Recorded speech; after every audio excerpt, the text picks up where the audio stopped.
harki kee gaaf tokko nan quufne hiriyaa koo sirrii amanamaa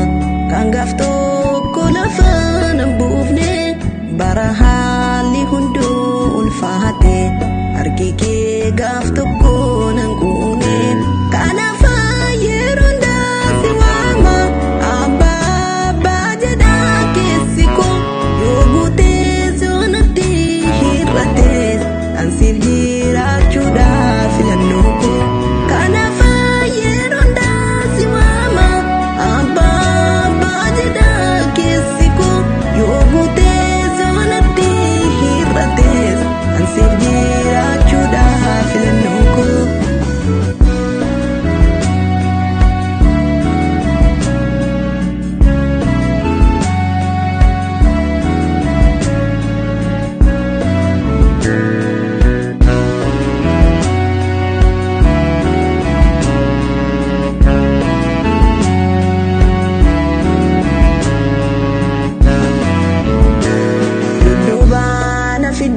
Gargaarte arrasoo nangattu sineega bara haalli hunduu ulfaate haalota gararraattan si beeka boruufis si amaanateera waliin ceene lagaa rakkina warri siin abdiisaa godhate meeqatnee la'ee kaaraa jira hiriyaa koo sirrii amanamaa kan gaaf tokko lafa nan buufne bara haalli hunduu ulfaate harki kee gaaf tokko nan quufne hiriyaa koo sirrii amanamaa kan gaaf tokko lafa nan buufne bara haalli hunduu ulfaate harki kee gaaf tokko nan quufne kanaaf yeroo hundaa si waama abbaa abbaa jedhaa keessi koo yoo guutee zoonatti hir'atees kan siif jiraachuudhaaf filannoo koo kanaaf yeroo hundaa si waama abbaa abbaa jedhaa keessi koo yoo guutee zoonatti hir'atees kan siif jiraachuudhaaf filannoo koo.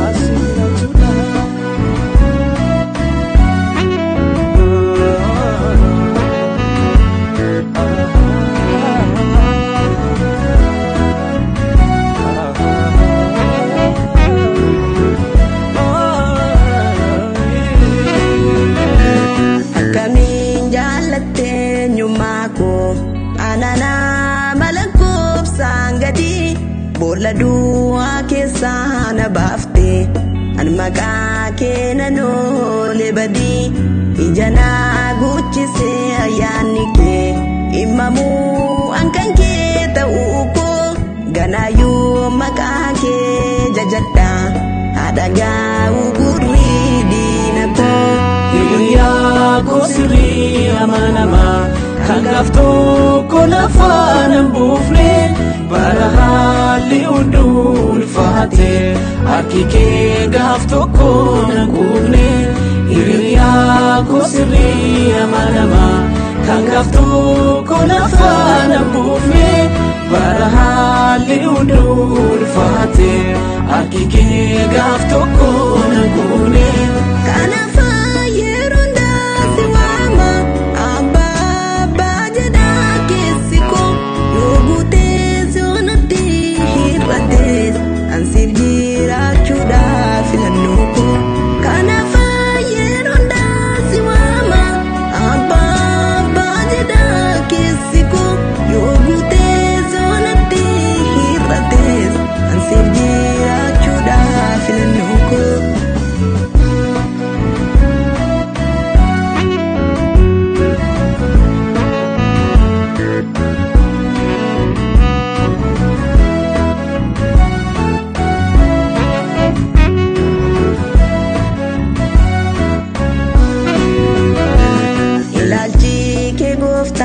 Sirriidha